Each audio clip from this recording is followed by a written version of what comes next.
Social media താരം മലപ്പുറത്ത് bike അപകടത്തിൽ മരിച്ചു. വഴിക്കടവ് സ്വദേശി ജുനൈദാണ് മരിച്ചത്. മരത്താണി വളവിൽ റോഡരികിൽ രക്തം വാർന്ന് കിടക്കുകയായിരുന്നു. ഇതൊക്കെയാണ് സോഷ്യൽ മീഡിയയുടെ ഓരോ വർത്തമാനവും കാര്യങ്ങളും. ഈ എല്ലാം ഓപ്പൺ ആയിട്ടുള്ള കാര്യങ്ങൾ ഒന്നും വിശ്വസിക്കാൻ നിൽക്കരുത് ഒരു കാര്യത്തിലും. ജുനൈദ് ഒരു പക്ഷെ നോമ്പ് തുറക്കാൻ വേണ്ടി പോയിരുന്ന സമയത്താകാം അപകടം സംഭവിച്ചത്. 6:20 വാഹനം ഇടിക്കുന്നത്. വാഹനം മറ്റുള്ള വാഹനത്തിന്റെ മുകളിലല്ല അടിച്ചിട്ടുള്ളത്, ഒരു മൺകൂനയുടെ മുകളിലേക്ക് എന്നാണ് പോലീസുകാർ പറയുന്നത്. മൺകൂനയിൽ തട്ടുന്ന ആള് തെറിച്ചു വീഴുന്നു. ബൈക്കിന്റെ ഫ്രണ്ടും ബാക്കും അത്യാവശ്യം കുറച്ച് ഡാമേജ് വന്നിട്ടുണ്ട്. ആള് എയറിൽ വന്ന് വീണിട്ട് തലയടിച്ചെന്നാണ് പറയുന്നത്. അതായത് ഹെൽമെറ്റ് ഇട്ടിട്ടില്ല. കൊണ്ടുപോയപ്പോഴത്തേന് ആള് മരിച്ചു. കുറെ നേരം രക്തം വാർന്നിട്ട് ആ റോഡ് സൈഡിൽ കിടന്നു. ബസ്സുകാരാണ് ആളെ കാണുന്നത് എന്നാണ് പറയുന്നത്. ഏറ്റവും കൂടുതൽ കമന്റിൽ കണ്ട ഒരു കാര്യം എന്താ വെച്ചിട്ടുണ്ടെങ്കിൽ ഇത് ഇയാളെ കൊന്നതാവാനുള്ള സാധ്യതയുണ്ട് എന്നുള്ളതാണ്. ആൾക്കെതിരെ ഇപ്പൊ കുറച്ചു മുമ്പ് ഒരു സ്ത്രീ പീഡന കേസ് വന്നിട്ടുണ്ടായിരുന്നു.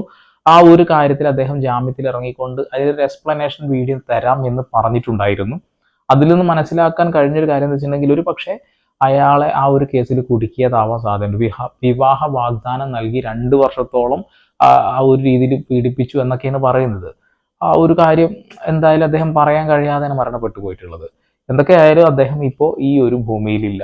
അദ്ദേഹം മരണപ്പെട്ടിരിക്കുന്നു. എന്ത് കാര്യങ്ങളും എന്ത് തെറ്റ് ചെയ്തിട്ടുണ്ടെന്നെങ്കിലും അതൊക്കെ പുറത്ത് കൊടുക്കട്ടെ എന്ന് നമ്മൾ പ്രാർത്ഥിക്കുകയാണ്. എന്തായാലും ന്യൂസിന്റെ ഭാഗങ്ങളൊന്ന് കേൾക്കാം. കുറച്ചൊരു ചെറിയൊരു ദുരൂഹത എനിക്ക് തോന്നി, അതുകൊണ്ടാണ് ഇത് ചൂണ്ടിക്കാണിക്കുന്നത്. കാണാം.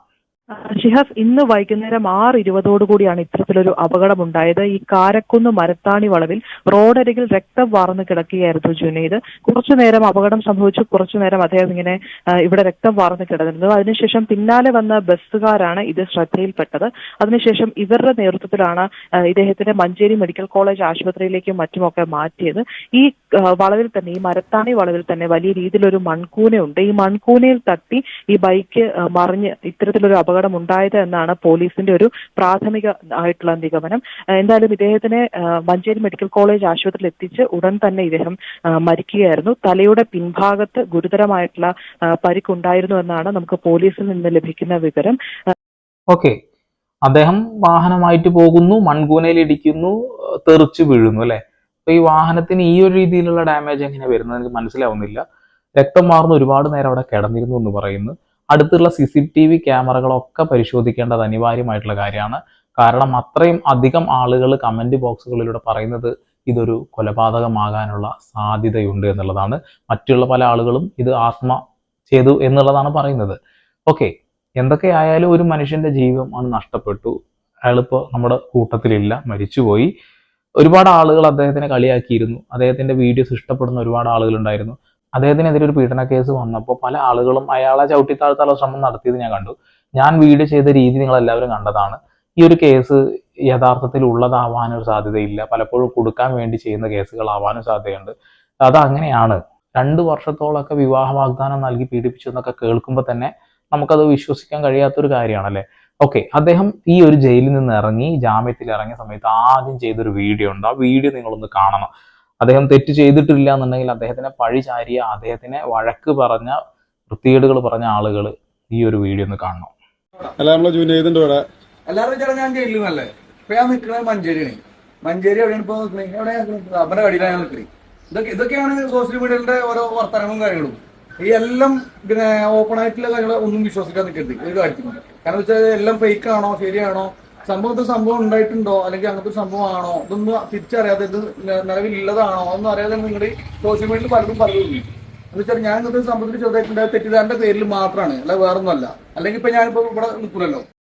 ഓക്കെ, ഒരു തെറ്റിദ്ധാരണ പുറത്താണ് ആൾ അറസ്റ്റ് ചെയ്തിട്ടുള്ളത്. അതിനർത്ഥം അദ്ദേഹത്തിന്റെ നിരപരാധിത്വം അദ്ദേഹം പറഞ്ഞിട്ടുണ്ടാകാം കോടതിയിൽ. അങ്ങനെയാകാം ഒരു പക്ഷെ അദ്ദേഹം ജാമ്യം കിട്ടി പുറത്തു വന്നിട്ടുള്ളത്. ഒരുപാട് കാര്യങ്ങൾ പറയാനുണ്ട് എന്ന് അദ്ദേഹത്തിന്റെ ആ ഒരു വീഡിയോന്റെ അടിയിൽ ഒരു കമന്റ് ഉണ്ടായിരുന്നു. ഞാൻ ജസ്റ്റ് ഒന്ന് വായിച്ചു തരാം. അതായത് ഈ ഒരു കേസ് ഉണ്ടല്ലോ, ഇങ്ങനെയുള്ള കേസുകൾ പലപ്പോഴും ആളുകളെ കുടുക്കാൻ വേണ്ടി ചെയ്യുന്ന ഒരു ന്യൂ കേസായിട്ട് പലപ്പോഴും മാറാറുണ്ട്.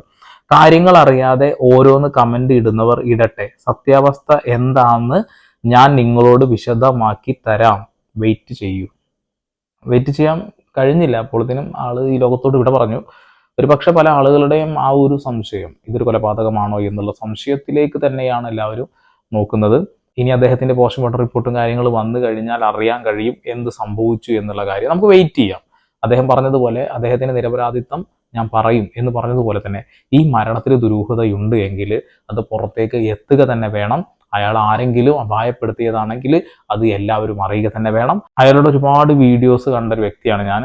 അദ്ദേഹത്തിൻ്റെ ആ ഒരു എൻ്റർടൈൻമെൻറ്റ് പരമായിട്ടുള്ള കാര്യങ്ങൾ കാണുമ്പോൾ തന്നെ വലിയ ഒരു സമാധാനം സന്തോഷമൊക്കെ ഉണ്ടായിരുന്നു. പക്ഷേ ഇപ്പോൾ ഇനി അത് കാണുമ്പോൾ നമുക്കൊരു വലിയ വിഷമാവും അല്ലേ.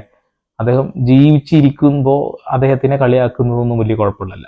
ഈ മരണപ്പെട്ടു പോയി, പല ആളുകളും വൃത്തികേടുകൾ കമൻറ്റ് ബോക്സിൽ ഇടുന്നുണ്ട്.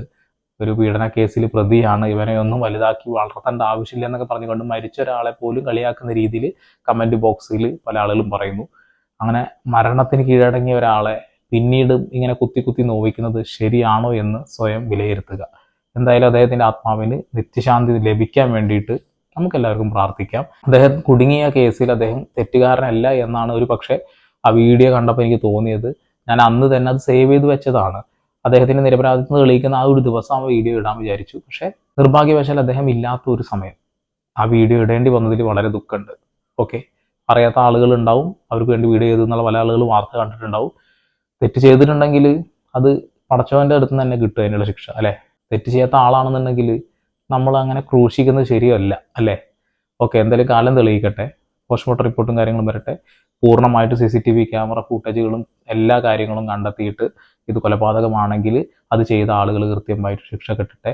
അല്ല, ഇത് അദ്ദേഹത്തിൻ്റെ കയ്യിൽ നിന്ന് പറ്റിയൊരു വീഴ്ചയാണ്, അദ്ദേഹത്തിൻ്റെ ജീവൻ അദ്ദേഹത്തിൻ്റെ കയ്യിൽ നിന്ന് അപഹരിക്കപ്പെട്ടതാണെങ്കിൽ വേറൊന്നും പറയാനില്ല. ഓക്കെ, ചാനൽ താല്പര്യം ഉണ്ടെങ്കിൽ സബ്സ്ക്രൈബ് ചെയ്യാം. വീണ്ടും വരാം.